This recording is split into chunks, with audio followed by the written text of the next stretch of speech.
Hello, friends, and welcome to the show. This episode, I'll be discussing how Tim Ryan might possibly run for the Ohio Senate seat, and Hillary Clinton is already giving him the kiss of death.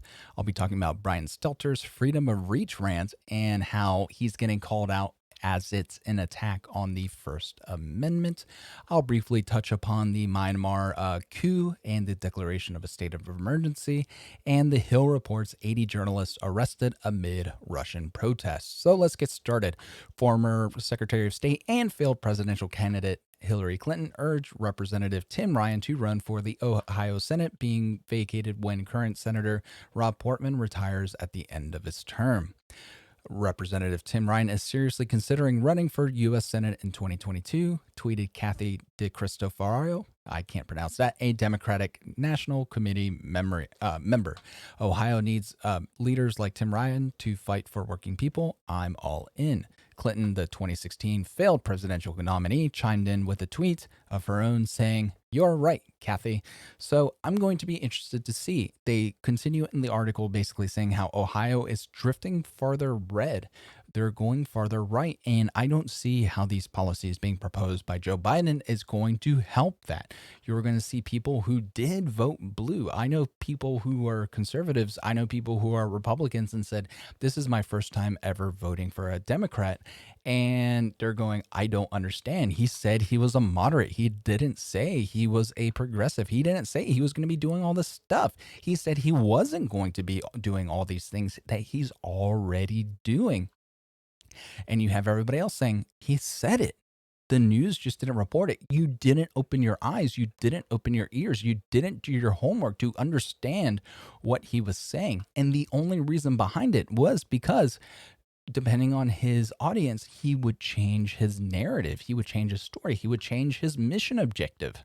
He would say, "Oh no, I'm not going to end fracking. I'm just going to do X, Y, or Z. Oh, don't worry about it. There's going to still be fracking. Oh, I'm pro-union. Don't worry about." And then the first thing he does is cut thousands of union jobs. He gets the Canadians upset. He ruins women's sports in high school and college.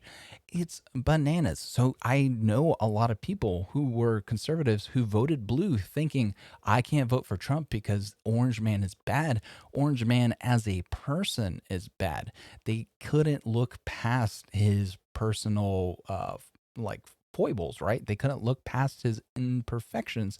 They wanted somebody in a prettier package. And Joe Biden was that person in a forgetful, pretty package.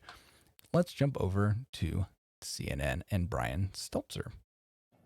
There is, up in the sky, information pollution. And the polluters are trying to deflect blame. Dishonest cries of censorship are filling Fox's airwaves with charges that these guys right here are being suppressed. Well, I mean, they're not just talking about censorship. They're also talking about cancel culture and all that. It's kind of a package deal, correct? And also, I'm old enough to remember when people on the left start getting censored, start getting canceled, they complain. They go, why am I? I agree with you. Why am I being canceled? No. You need to speak out for all cancellations. You need to speak out for all censorship because guess what? Eventually it'll come for you. I'm going to fast forward a bit for this because he kind of rambles on. And Tucker Carlson is telling viewers that this network, CNN, is trying to force Fox News off the air, which is patently false. It's as predictable as the sunrise. Democrats win elections, and then Republicans say they are being silenced. Well, I mean, they kind of are. In the House of Representatives, the Democrats took away rights for the minority party to speak up, to have their voices heard, to be able to amend bills like they had given the Democrats when the Democrats were the minority party and the Republicans were the majority party.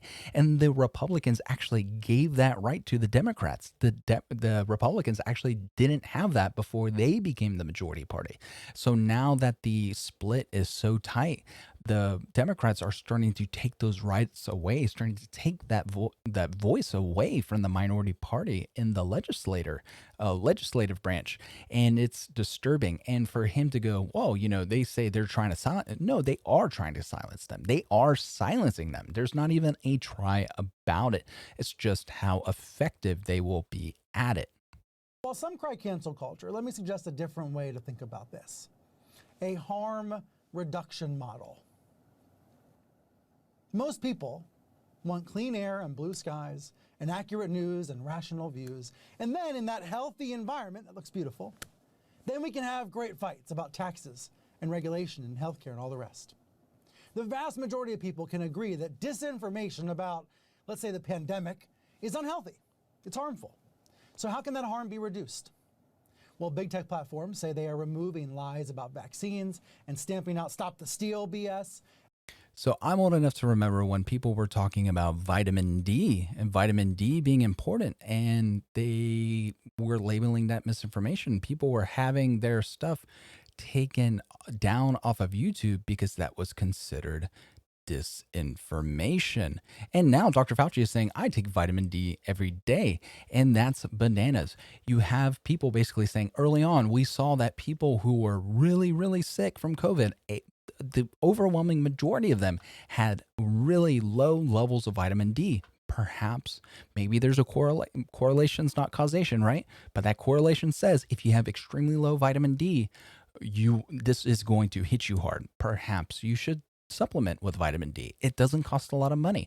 For a couple bucks a week, basically, it could be an insurance policy. It could help you out, right? So if you do end up catching it, which at some point everybody's going to end up with it, I'm assuming, it won't hit you as hard because not everybody's getting the vaccine right away, right?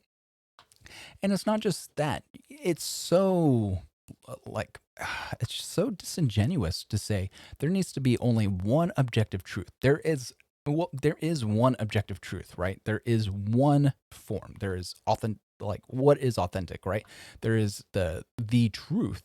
But as individuals, as humans, we are inherently imperfect. We see everything through the filter of our experiences.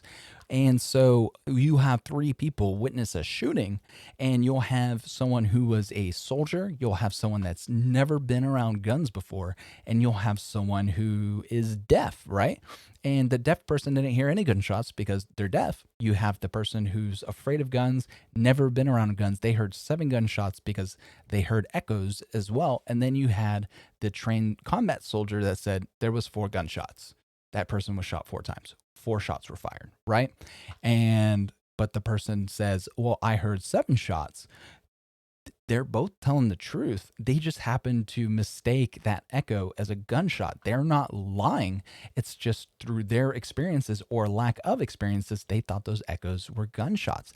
And then that deaf person who says, well, I don't know, I didn't hear anything, isn't lying either, because guess what? Through their truth, through the filter of their body, they didn't hear anything, right? So you can't say there is one objective truth, but you can't say one person is solely whose sole purpose it is to provide that truth, because guess what? It's going to be colored through their experiences. Who is that guy to tell me what is true if he is biased, right? So it doesn't make any sense. And I think it's far more dangerous for someone to say, I'm completely objective and pretend to not be biased at all, than someone who says, I am biased, right? I have life experiences. I see things a certain way. The way I create my implications, my if-thens, then-that's, are colored this way because of my experiences, and I am telling you basically my truth, my subjective truth of the objective reality, right? And I feel like that's far more genuine, because that way I'm being honest with you. And it's so disingenuous. This guy is just lying, saying there's only one truth and you should only listen to us because we're the ones who tell you what it is. It's impossible to make all those lies go away, but they can be reduced. All right? Harm reduction. But instead we get this over on Newsmax. Look at this. Biden's plan to destroy America. It looks like some crazy comic book movie or something, or some action hero movie. That's what we get on Newsmax. Here's what we get on Fox. Tucker Carlson declaring that unity for Dems means locking up their opponents and, quote, you can now be arrested for saying the wrong thing. What? And the government is at war with its own people. What? That's actually kind of true. Elizabeth Warren wanted to pass legislation to make spreading misinformation illegal. They want to basically label half the country extremist and domestic terrorists. So he's not being disingenuous. Perhaps he's taking it one or perhaps he's being hyperbolic, right? Maybe he's exaggerating for effect, but he's not lying. But again, he is speaking his truth through the filter of his experiences and through the filter of his channel. He's not pretending to just say, this is the truth, but he's saying that, hey, this is what's going on. This is the way I see the world. This is the way we think the world's going on. Because people like to point out the lawsuit that was filed against Tucker Carlson, and Fox News basically said, hey, look, he's a commentator. He's an entertainer. He is not a journalist. And so people said, oh, well, so they're saying, well, he's not credible. Well, he's not saying he's a journalist. He's a commentator. He's a talking head. That's not his job, is to report the truth. He gets information and then he basically talks about it. So if he's given wrong information and he talks about it, guess what? It's not his fault. He was given the wrong information from journalists. This apocalyptic stuff is day in, day out on these channels. It is part of a radicalization pipeline that pits neighbors against neighbor and lets fear overpower courage. And it poisons American politics. To borrow the pollution metaphor again, the people who live closest to the factory, who ingest most of the pollution, they get the sickest.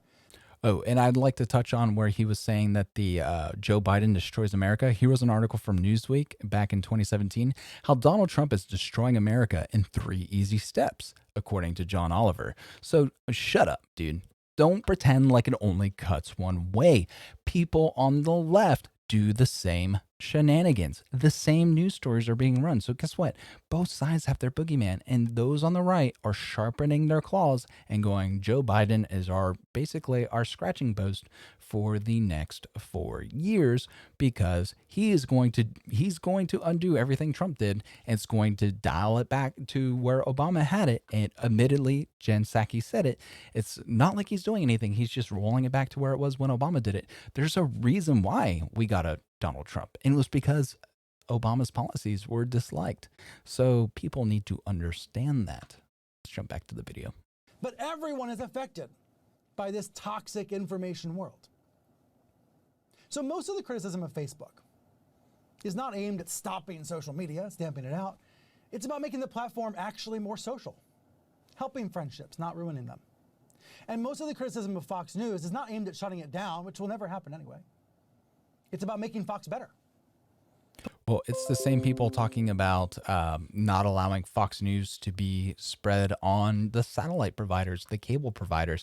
You know what? If Fox News wants to reach somebody, maybe they should go direct to consumer. Maybe the cable company should carry them, because, they spread misinformation. So that is canceling them. So they need to shut up. Putting the news back in Fox News. They could go the other way. If Fox is going to keep transitioning into the 24/7 Tucker channel, then maybe it belongs next to Sci-Fi on your channel lineup, not MSNBC. So who is he to say who is he to say what is the truth? Who is he to say what they're saying is wrong? Because again, colored through the lens of, your experience, what they're saying is true. What they believe is the truth. What he is saying he believes happens to be the truth. So as a citizen, as a well-informed citizen, you need to listen to both sides. You need to figure out what's more believable. You need to figure out, okay, here are the merits of both cases. Which one seems more plausible, or can they be combined to possibly create a more reasonable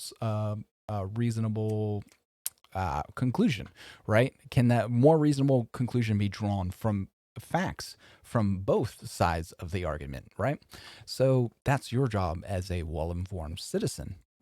These need to be nuanced conversations, not Exactly, edicts, nuanced. not orders. This is complicated, but harm reduction. So what I proposed was nuance. What he proposed isn't. He said, you need to stop being a 24/7 Tucker Carlson. How about you start going back to news? That isn't a nuanced approach. Being nuanced is saying, hey, let's listen to both of these just basically people that are full of crap spewing hate from both sides, and then figure out who's saying a little bits of truth in their lies, right? Because neither side is speaking 100% of the truth. Say they're speaking 40% of the truth. So we need to grab those little bits of truth out of the air, because they're going to say some things that match up, and we can assume that those are most likely the truth. And then we can figure out what actually the narrative should be, or what it could be, what the truth is most likely to be. Is possible. Harm reduction is possible by adding more news and less opinion to the content. Harm reduction is possible. That's exactly what he's doing. He's giving opinion. So shut the hell up, dude. By pushing some of the QAnon craziness out of your newsfeed on Facebook. This is not ultimately about freedom of speech. It's about freedom of reach. So freedom of speech versus freedom of reach. So again, what he would say I'm lying about. So if I were to say there were only 3 gunshots, and he said, no, there's 5. I know I heard 5. And you're lying because you said you only heard 3. I was like, no, there's 3. Those other 2 things you heard were echoes. And he called me a liar, right? Well, who's telling the truth? In his reality, in his filter of experience or lack thereof, he heard 5 shots. Through my experience, I heard 3 shots. We're both right. I just happen to be objectively right. He's just subjectively right. He's not wrong. He's just not correct. So it's complicated, and it's more complicated than just saying, oh, well, it's reach versus speech. No, it's if you shut down what you consider to be lies, if you shut down what you consider misinformation, eventually you'll be considered the misinformation. Eventually you'll be that useful idiot who gets destroyed because you're the one who is loud enough to destroy your opposition. And then the people in power will understand that you're one of the people who are loud enough to now destroy them. So look out. I don't understand the cheerings on of journalists for censorship, and then they cry when it happens to them. You can't have it both ways. It is wrong no matter what. And if you ever cheer it on, then if it bites you in the face, guess what? You better hope you're the first person whose face that leopard bites, because it's bananas. As a journalist, as someone on TV, as someone who gives your opinion, you need to support the First Amendment, because if you don't, it's only a matter of time before you're no longer useful. It's only a matter of time before your reach is restricted. And you're going to say, well, I'm the one telling the truth. Well, you're not telling our truth anymore. You're giving too much opinion. You have too much reach. You have too much influence. So we're going to take away that reach. We're not censoring you. We're not censoring you. We're not violating your freedom of speech. We're just taking away your reach. And he's going to cry about it like a child. Let's jump over to Myanmar. In an announcement on military-run television on Monday, the Southeast Asian nation's army said that it has taken control over the country and declared a state of emergency for a year. Earlier on Monday, Myanmar's civilian leader, Aung San Suu Kyi, I believe that's how you pronounce it, was detained in an early morning raid along with Myanmar's president, Win Myint, and other senior ruling party figures, according to Reuters, Channel News Asia, AFP, and multiple international news outlets. Myanmar military says it has assumed power for at least a year. Several diplomatic missions in Myanmar had warned against a military coup as tensions flared between the civilian government and the country's powerful military following November's general election. The new parliament was due to meet on Monday for the first time since Suu Kyi's landslide election win, and the military says it's carried out detentions in response to election fraud, a claim the election commission rejects.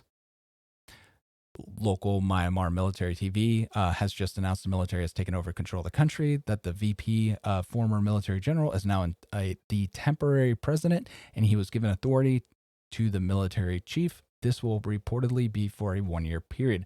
So this is bananas. This is an actual military coup. For everybody who says that the January 6th riot was a coup attempt, that was not a coup. The military was not involved. It was not the military overthrowing the presidential authority and basically placing in a new president for a year so they can sort stuff out. And I know saying sort stuff out is just whatever. That's not what I'm trying to get at. But what I'm saying is this is an actual military coup, and this is bananas. And if they have had warning, I don't understand. This happened on Biden's watch. These diplomatic missions, Biden should have been keeping a closer eye on this. Biden needs to be keeping a close eye on everything going on. I've noticed a lot of these things going on since Biden has become president to kind of test him, to see what he's willing to let slide. And it seems that he's willing to let slide a lot. He's not doing anything other than wanting to increase troop presence in the Middle East. China is doing things, Russia is doing things, North Korea is doing things, now Myanmar is doing things, and he's not doing anything because it is not affecting the oil industry. It's not affecting the finance industry. There is no money in it for America. So it is disturbing. He needs to do something about it. And by what, mum's the word? What's going on, guys? I don't understand. I thought he was going to be tough. I thought he was going to be a real leader. He needs to speak up. The United States needs to make sure that it doesn't get out of hand. Democracy needs to be a thing because guess what? Democracy is far better than a military occupation of a country. It is going to be far more civil because eventually those people aren't going to be in jail because if the military was willing to throw their president and their president-elect inside jail, they're probably more than willing to kill them when the time is right. So the U.S. needs to act quickly in a diplomatic way. If diplomatic ways don't work, the U.S. has assets available to address the issue, but it's something that needs to be taken care of, or another country will. And do we want that to happen? Sadly, America is the nation's police. America is the arbiter of democracy. We're the ones who essentially created it, our form of democracy, right? And so far, it seems to be working pretty well, except for now everything happens to have election fraud, apparently. So we just need to figure out a way to basically figure out the best way to address this issue. But it's just going to take time. And this is a breaking story, so we don't know what's happening. And Biden needs to address this. He needs to take this train on head on. So from the Hill, around 80 journalists were arrested in Russia over the weekend amid continued protest against detainment of opposition leader Alexei Navalny, according to the free expression nonprofit PEN America. More than 5,000 Russians have been arrested during pro-Navalny demonstrations, which have been called for Russian President Vladimir Putin to resign. Citing reports from local Russian media, PEN America found that around 80 journalists have been arrested this weekend. Among those arrested were Sergei Smirnov, editor of the alternative news outlet Media Zona, and Anton Feinberg of the Russian media group RBC. The arrest and detention of Smirnov and dozens of other journalists is an attempt to intimidate and silence Russia's independent media during a moment of national upheaval, Polina Sodvoskaya, PEN America's Eurasia director, said in a statement. As the government attempts to silence Navalny and all those who call for change, authorities only succeed in reinforcing the power of those dissenting voices and the fragility of the state. So like I've said before, if you try to cut out a man's tongue, it's because you're afraid of what he has to say. If you thought what he was saying was nonsense, you'll let him spout nonsense and you'll laugh at what he says because he's just a foolish man spouting nonsense, and clowns talk nonsense, right? But if you're afraid of what he says, you're going to rip the tongue out of his mouth so he can't tell everybody else the truth. And that's what's scary. And that's what the people of Russia are learning. Maybe they're silencing Navalny. Maybe they're trying to kill him. Maybe they're arresting him because they know he is a threat. They know he's speaking the truth. They know he's better than the alternative. That's scary. And now the people are in on it. The populists are in on it. And we'll see what happens if the Russian establishment can maintain order, if they can maintain their iron grip, if they can maintain their diamond hands on the population of Russia. But it doesn't look like it's going to happen. And that's why in America we have the Second Amendment, just in case the First Amendment fails. Dave Chappelle eloquently said that. And he's not a righty, he's a Democrat, from my understanding. But the reason why we have the Second Amendment is just in case the first one fails.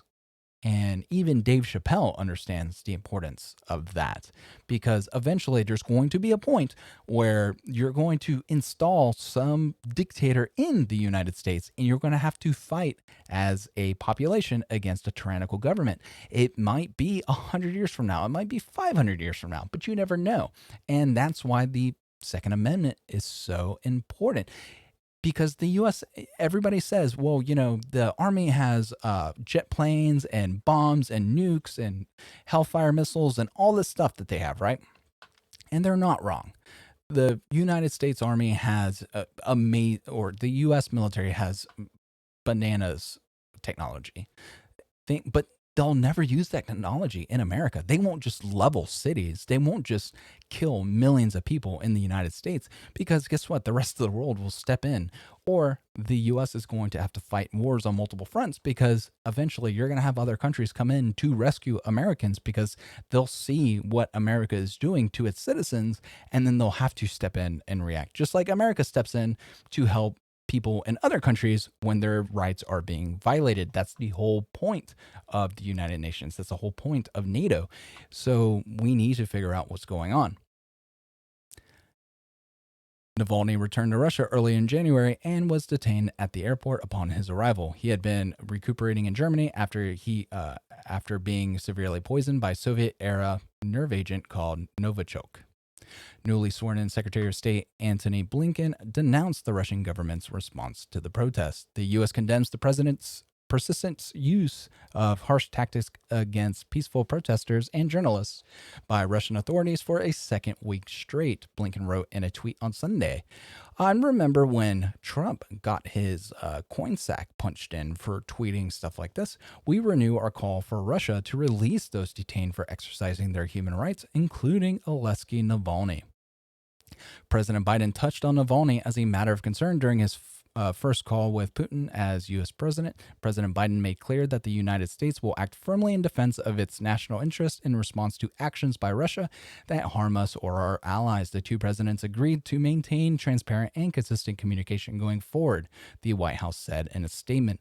But from my understanding, they still haven't released the transcript. Where is the transcript? I'm old enough to remember that question. According to the 2020 World Press Freedom Index, the Reporters Without Borders, Russia currently ranks 149 out of 180 in terms of press freedom. It holds an abuse score of 53.38, indicating a higher level of abuse and violence towards journalists. No crap, Sherlock, right? Obviously, it's more of an authoritarian regime. What do you think is going to happen? People tend to disappear if they don't do things they're supposed to do. If you don't tell the story that is supposed to be told, you will no longer be telling those stories. There's no surprise there. So that's it. That's going to be it for now, friends. I'm going to drop another video here in a little bit, but until then, I'll see y'all later. Have a good one. Bye.